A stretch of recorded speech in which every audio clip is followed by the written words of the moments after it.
Okay, let's move into our 90 through 81. So we're starting to progress through. Last time we saw some games I didn't play as much, but I really, really liked.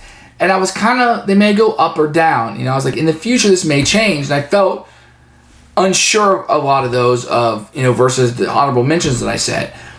As we move up, these are going to be games that I know that I like more and more as we get closer. So let's jump right in. Number 90 is Puerto Rico. It's another one I haven't played for a while. This is one of the games that brought me into the hobby. I've upgraded to the collector's edition. My dear wife got it for me for my birthday one year. And I really haven't played it as much as I used to. I just think the colors are drab. It doesn't pull you in with some of the other themes that do. It's something I really need to get to the table more, but has that nostalgic factor to me. This is a game that I could see playing again and falling in love with it again and jumping right up, or has it aged for me? Maybe I'll try to get this one to the table and get a couple of reviews going. Number 89 is Lord of the Rings, the living card game. This is the one from Fantasy Flight Games. I got a lot of stuff for this, much more than I played. I finally had to pull myself out and say, you're not buying anymore. You haven't played what you have.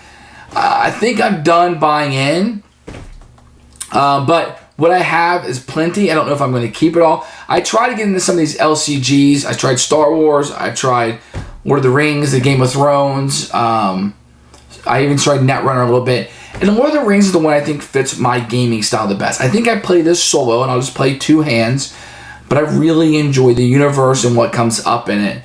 This is one that I don't play much. I just have so much stuff now that it's overwhelming, and it's really hard. I think if I almost got rid of some of the stuff, that I'd feel like it was more manageable to play. Because what I do is, I end up going back to the starter set, playing through it, playing a couple expansions, and then falling off, and then when I go back, I try to start over. I don't know if that's the best. I don't know if this has longevity in my list, but for now it is 89. Number 88 is Mice and Mystics. Now this is an adventure game for families, which I really, really dig. And I really think over time, my daughter and I played this, although she was younger, so we had to modify some of the rules to make it easy. She couldn't read at the time. She can now read. I think I want to try this game out again. This is a game I think is going to stay in my collection for a long time. I feel like this is a game my family is going to play a lot. And I think over time, as my family plays it more and more, I think it's going to grow on me more. This is a game I could really see being in my top 10 one day, or my top 25, because my family's going to enjoy it so much. So I'm eagerly awaiting all of the expansions. I have them all painted up. We're rip, roaring, and ready to go on this one. Number 87, 1960, The Making of the President. Now this game is one I don't get to play enough, and I think it's lower because I don't. I really like the card play on it. I like the card-driven card games. I like the election, Nixon and Kennedy. I really like that election. I love election games and political games in general. This hits a lot of spots for me. The debate in the game is a little tricky to explain to people, but this is one I've got to get on the table more. This is the one game that when I was going through this list, I was like, this one has to get on the table more. 1960, The Making of the President. Now, number 86, it's Sid Meiers Civilization, the board game. This is the FFG one. This is the new one. It's really big and sprawling. It has some good expansions that helped it out quite a bit. It's just not one I get to the table enough, and I can't seem to get it to the table as much as that I would like. So I think there's a lot going on in this game. I really feel like I'm playing the computer game, but I could see how some people would be like, why don't I just play the computer game? Because it'll do a lot of the math and the circulation for me. So it's 86, but I could see this one falling off as newer games, or I go back to loved games and play them more. 85. Now, this is kind of a cheat. This is Legendary Encounters. I'm picking Firefly. I haven't played Predator. I have played Alien, which I like quite a bit. Whew, but Firefly is good. I really like it. I like how you have your active characters and your secondary characters. I like how you have ship damage, you have crew damage. There's a lot going on here. In every game, there's different levels, is episodes of the show. So what happens in the show actually happens to you. So if you're going to play the fourth episode, you do that, and all the things that happen in the fourth episode happen to you. Fantastic idea. So there's the ability to play through the entire season, which is the entire show run. If you want to, start to finish, wonderful. The only downside to this is the artwork. I've been able to overlook it because I like the game so much, but it is a huge turnoff. Number 84 is Dominant Species. Now, I've played this a lot more on the app recently than I have in person because it's such a long game. And there's a lot of rules to it. It's asymmetrical, sort of.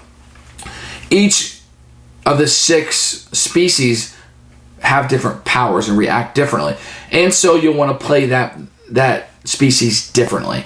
Fantastic game. It's just so long and it's hard to get in the table. And you really want to play with 6 with that one. So with 6, with player elimination, I've seen happen, a lot of downtime, a lot of AP, it's hard to get to the table. Number 83 is Lahab, another Uwe Rosenberg game. This game is one I like to play with less players, 1, 2, or 3.